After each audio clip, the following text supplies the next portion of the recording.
Hello everyone, my name is Zellinger and I'm here with a special guest who would like to introduce himself. What is your full name? Hello, my name is Mel Nissinger. How many siblings do you have? Nissinger was born on June 8, Where are you 1940 from? in Philadelphia, I was born and raised in Pennsylvania. Philadelphia. What was life like growing up? It was nice, a lot of fun. As a kid, you don't have any problems, and that was me. I enjoyed it. How many He was kids a do you have? worry-free child I growing have up, two and his children, childhood boy was and very girl, fun. and I also have 3 grandchildren. What was After a your job long 4 in the years Air of Force? college, Nissinger decided to go After into college, the Air I Force joined the Air Force Reserves. Reserve, and they assigned me to the communications department. Those are the folks who send messages to other air bases all around. When did you go into the Air Force? I went into the Air Force at the time of the Cuban crisis situation. What, That was in 1962. what made you decide to go into the Air Force? After I graduated from college, I could have either gone to work, but because of this Cuban crisis situation, I thought it would be better for me to go into the service, and that's what I did. How did this event affect who you are as a human being now? Well, it helps you grow up a lot. You stop thinking immaturely and start thinking about what life is really about. And I'm going to start the Cuban Missile Crisis interview of this video. So, how long did the Cuban Missile Crisis last? Cuban Just Missile 12 weeks. Crisis lasted for 13 days and started on October 14th and ended on October Let me correct 28th that. of It really only lasted 1962. about 3 weeks. But it started because the United States was concerned about an expansion of communism to the Western Hemisphere. In other words, where America is, there wasn't any communism. They were concerned about that, and they were all concerned about Cuba allying themselves with Russia and being a partner with Russia against us, and they were only 90 miles away. When did this event start? Cuban Missile Crisis started when a UT spy plane was flying over Cuba and found a nuclear missile base deployed there. The missiles were pointing to the U.S. and the missiles were deployed there by the Soviet Union.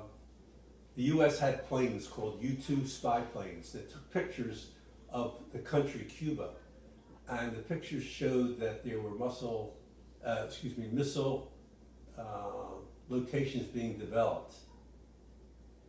So, how did the U.S. protect itself from Cuba and the Soviet Union?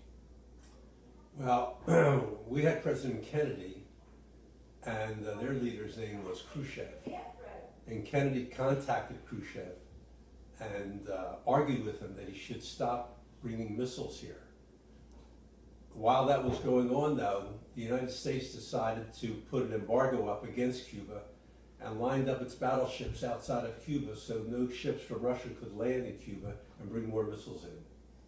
Why did the Soviet Union choose to put the missiles in Cuba rather than another location? Because at that point in time, 1962, Russia didn't have the technology to have missiles that would fly a great distance, at least the distance from Russia to the United States. So instead, by moving their missiles to Cuba, that would be only 90 miles from the U.S., and from there, a missile could hit any city in the United States.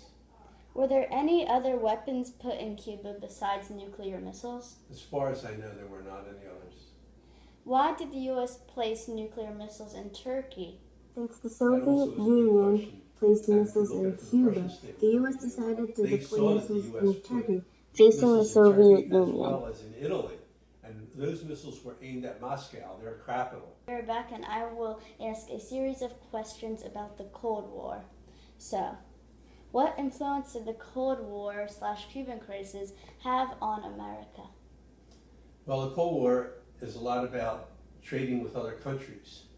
So when the Cold War was on, a lot of products had difficulty coming into this country if they were made in a foreign country, and vice versa.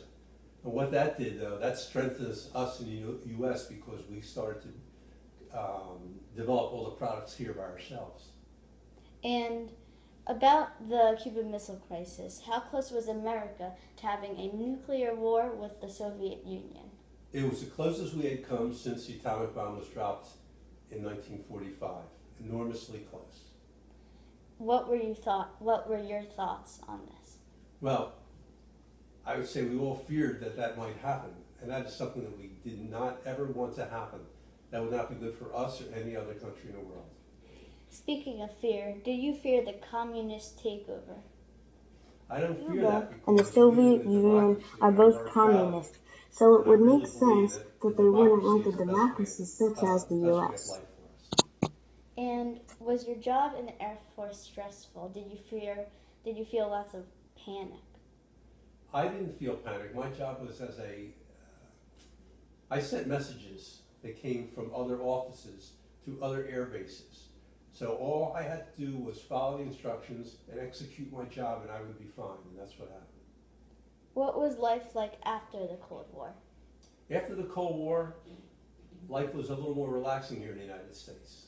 We didn't worry too much about Russia bombing us any longer, and we worked on trying to make peace. So now we have come to the concluding part of this interview. Is there anything else you would like to share with us today? Well, first of all, the end of the Cuban crisis allowed the relationship between the USSR, which is Russia, and the US to ease for a number of years after that, which is a good thing. And hopefully we can learn from that and continue that and be at peace with the world. It was a pleasure of interviewing Melvin Missinger. He is such an inspirational human being, and I would love to learn more about his story in the future.